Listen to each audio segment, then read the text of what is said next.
Hello, friends, Tiger Coward here.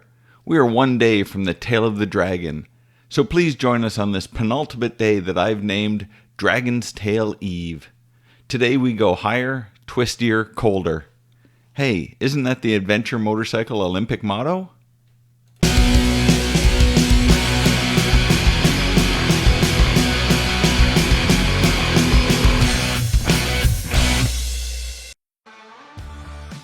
Welcome to day 6 of our Tail of the Dragon tour. 'Twas the day before Dragon's Tail, and all throughout Asheville it was a balmy 10 degrees. Even better than that, the forecast was calling for our first day of the trip without rain or snow. We departed southbound on the Blue Ridge Parkway for the final time of this tour.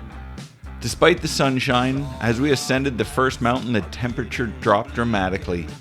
By the time we reached the highest peak on the parkway, at 6,053 feet, my dash was reading 3.5 degrees. But who cares when it's sunny and we're riding amazing roads, and tomorrow we'll ride the tail.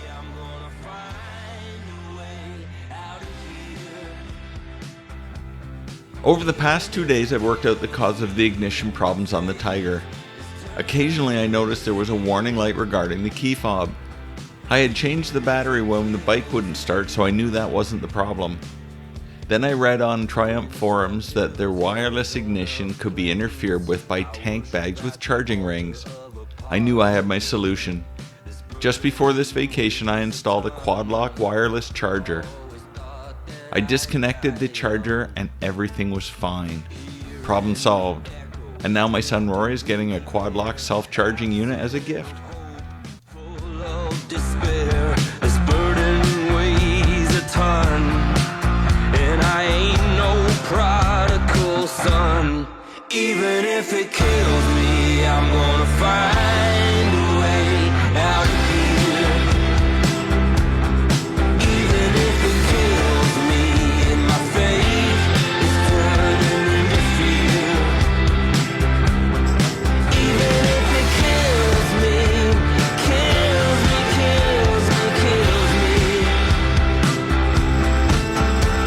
I try to keep my spirits up, but I've been betrayed. So I walked away from the world that led me. The final section of the parkway was my favorite so far. The spiral curves were brilliant and the sunshine made the views even more spectacular. We exited the parkway at Cherokee, North Carolina, and the main street there looked so cool that you would think that you were in an amusement park. It was a banger. It was also very touristy, so we didn't stop. Not even at Dairy Queen. We're almost a week into the trip and I haven't had a Dairy Queen once. I have just 2 rules of traveling, inherited from my dad. Never pass up a chance to have a swim, and never pass a Dairy Queen. I will have to rectify both when it gets a bit warmer. Instead of stopping in Cherokee, we continued on to today's destination, Robbinsville, North Carolina.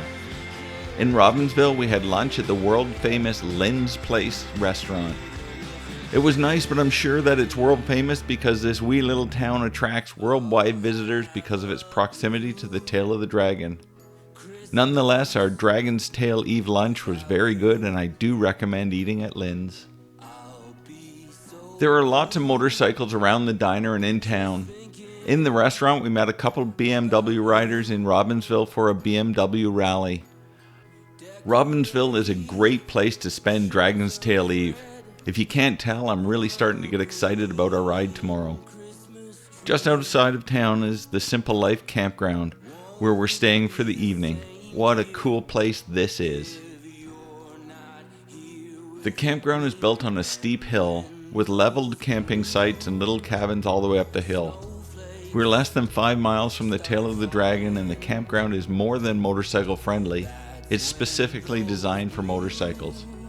There is even level, covered concrete parking pads for motorcycles. The temperature is forecasted to hit near freezing again tonight. We want to be at the tail first thing in the morning, so it's early to bed on this Dragon Tail's Eve. Our helmets were hung by the cabins over there, in hopes the dragon's tail would soon be ridden with care. Spike and Muzzy were snuggled in their beds, while visions of 318 turns danced in their heads.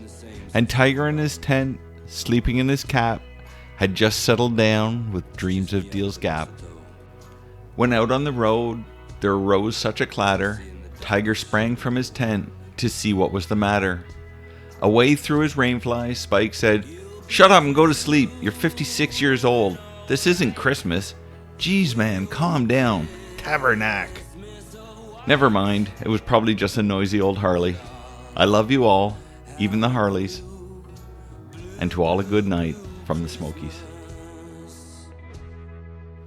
Go forth with an open mind, and most importantly an open heart. And remember, self-care is not selfish. I'll have a blue Christmas without you. I'll be so blue just thinking about you.